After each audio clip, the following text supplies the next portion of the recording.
300 वर्षापूर्वी घडलेली घटना आज पण आहे अशी रिपीट केली जाते. काय असेल या रिच्युअल्स मागचं कारण? ही देवाची कशी लिहिला पहिल्यापासून की वर्धाव्याला देव निघालेला होता की ह्यांनी आणलं शिर, बुधनरवाडीच्या नेलं दंड आणि मैमनगडच्या नेलं तो पाय. 3 गावात ही जत्रा भरती आहे.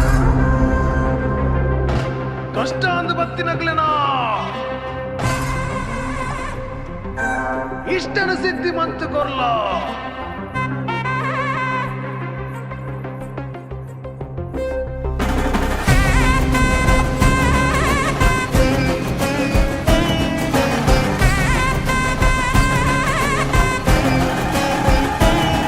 की शिरगावच्या घाटातून एक वराड निघालेलं होतं आणि त्या शिरगावच्या घाटामध्ये ते वराड आमच्या पाहुण्यांनी, आमच्या भावकीनं म्हणजे लोकांनी अडवलं आणि त्यातील नवरदेवाला मारलं. म्हणजे नवरदेवासकट ते वराड मारलं.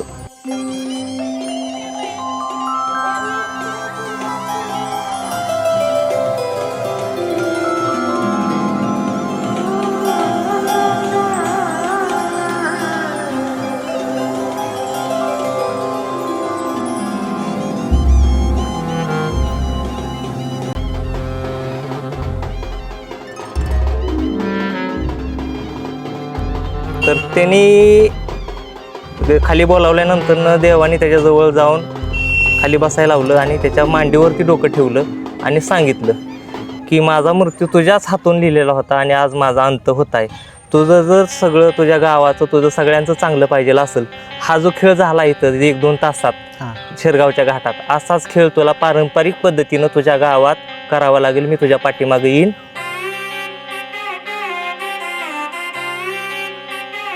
शिवाजी आबा जाधव जाधव म्हणजे चोराचा मान तुम्हाला मानात आहे. मी तुम्हाला झेंडा पण घेऊन बघितला. झेंडा बांधतो मीच.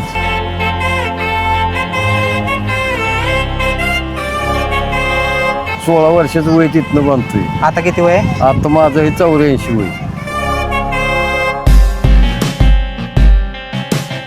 मी तुम्हाला चढताना बघितलं खांबावर. 84 वर्षाचं वय माझं, 84 वय आता हल्लीला. हो, पाजून झेंडा म्हणतो का नाही, उडी मारून.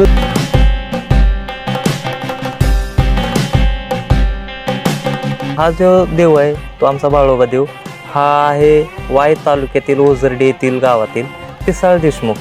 तो लग्नाला निघालेला आहे आणि पहिली लग्न आपली पारंपरिक पद्धतीने असायची. बैलगाडी, हळदीच्या अंगाने नवरदेव वर्धाव्याला किंवा लग्नाला जायचे, अशी जुन्या पद्धती होत्या. त्या पद्धतीनं तो हळदीच्या अंगाने लग्नाला निघालेला आहे. आणि निघालेला असताना वाय ओझरड्यावरून येताना शिरगावच्या घाटात एक वर्धावा निघतो. वर्धाव्यातच नंतर ते देव लुटला गेलेला आहे. म्हणजे लग्न होत नाही शेवटी. नाही फक्त मध्ये वाटतच मारला जातो. हा वाटत.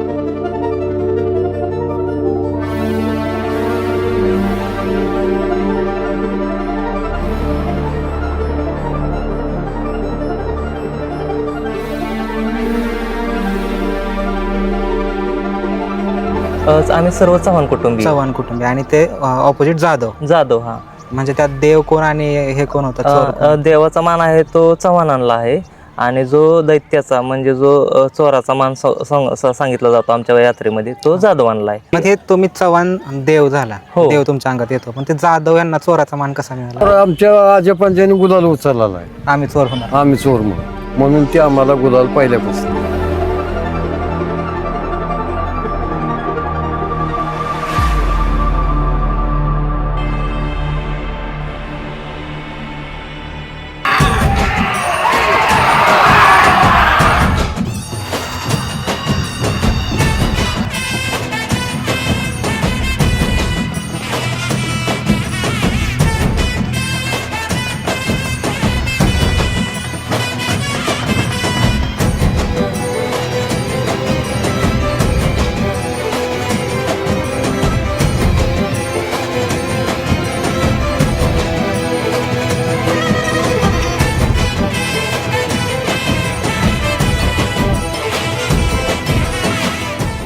मुंडकं इथं आणलंय म्हणून नवरदेव तोंडाला ते मुंडकं लावून बसतो.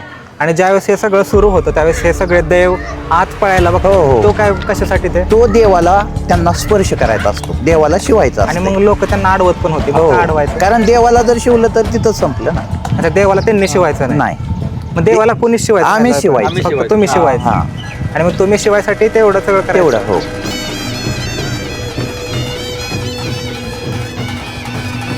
त्या अंगाने लग्नाला निघालेला आहे आणि निघालेला असताना वाय वजरड्यावरून येताना शिरगावच्या घाटात एक असं दैवदानव युद्ध झालं म्हणजे थोडक्यात ते वराड लुटायचं होतं.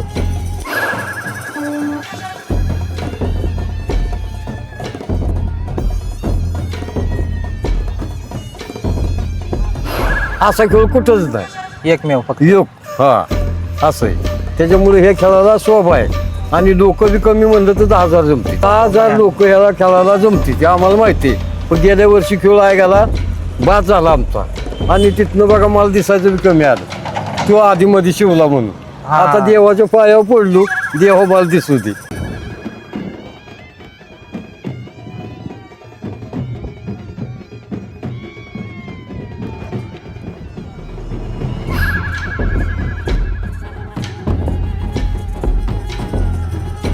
तो दोरडा म्हटलं तरी चालेल एक प्लॅनिंग मध्ये टाकलेला.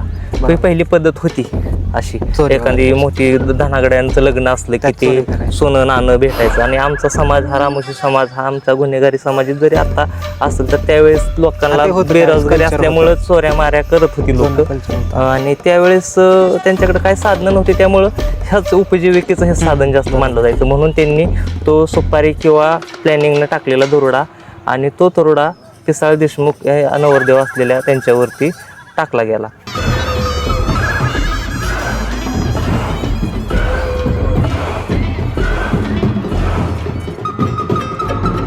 मग ज्यावेळेस देव येतात वेताच्या काठीनं मारा काय काय पोरांना मारतात पण एवढा आवाज येत होता जोरात जोरात. हो. ते लागतं का नाही, तेवढ्या पुरतं लागतं तात्पुरतं, नंतर अजिबात दुसऱ्या दिवशी काही त्रास होत नाही. एक शेवटी देवाचं नाही मानत. शेष लागलेलं पण काय एवढं जाणवत नाही काय वगैरे काय नाही किती लागलं का नाही काही होत नाही म्हणजे काय प्रॉब्लेमच येत नाही.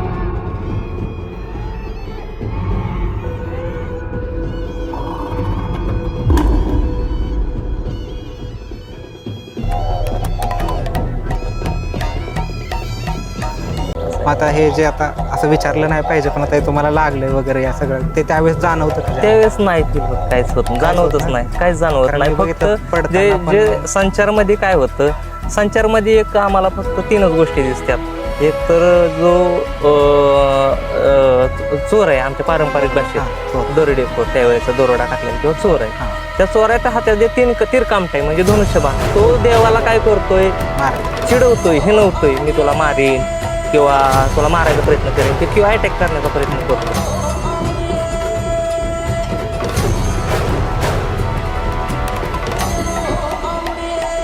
आणि त्या देवाला कसं करतोय माझ्यापाशी काय नाही. देव का बापा माघारी पळाला तिरकामतच नाही म्हणलं हातोय कशाला. त्याला ते लिंबू काय लावायचं असतं त्या लिंबू लावल्याशिवाय तिरकामत्याला मग देव माग पळणारच हा. नाही. रामागत बाण आहे ह्यो. हो हो रामाचा जसा बाण आहे का असा ही बाण आहे.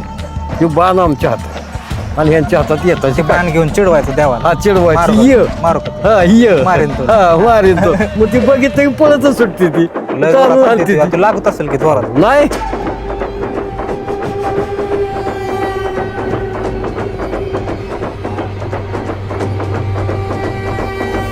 मग तो देव काय करतोय त्याला जवळ येऊन देत नाही ताणून मारतोय.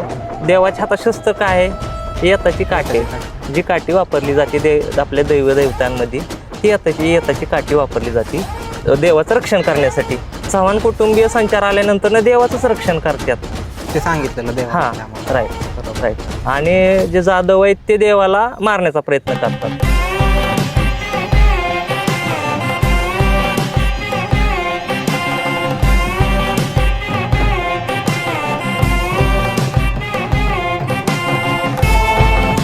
आणि तो संचार किती 1-1.5 तासाच्या वरती नसतो.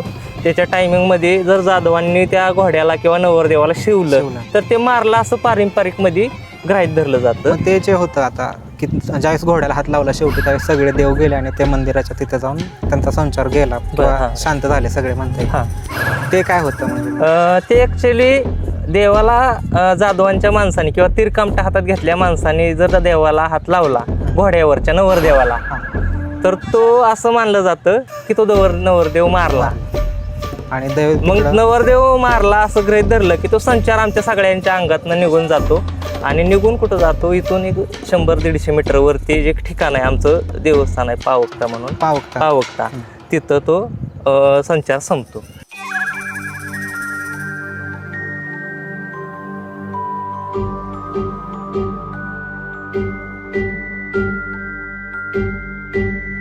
कर्म की कोख ही जन्म का द्वार है, यही संसार का सार है. सुख की न ये धरा ये मझधार है, यही संसार का सार है.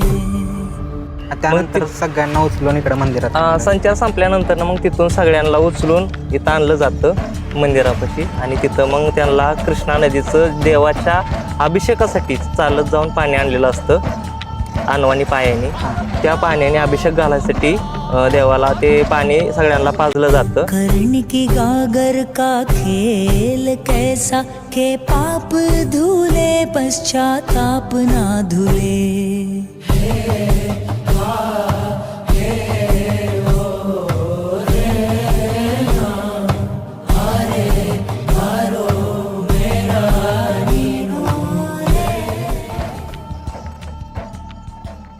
तुम्ही केलं दिसतं. असेल की तुमच्या ह्याच्यात आमच्या याच्यात त्या चढकपशी देव असायचं आणि इथंच उभं असायचो. तिथनं देव हे अडपटापर्यंत पडदिशी पडायचं, गोला खोकडागत पळायचं असतं. ही पोरं आता थट पळती ती. आम्ही थट पळत वाकडं तिकडं वाकडं आम्ही वाकड तिकडं पळायचो.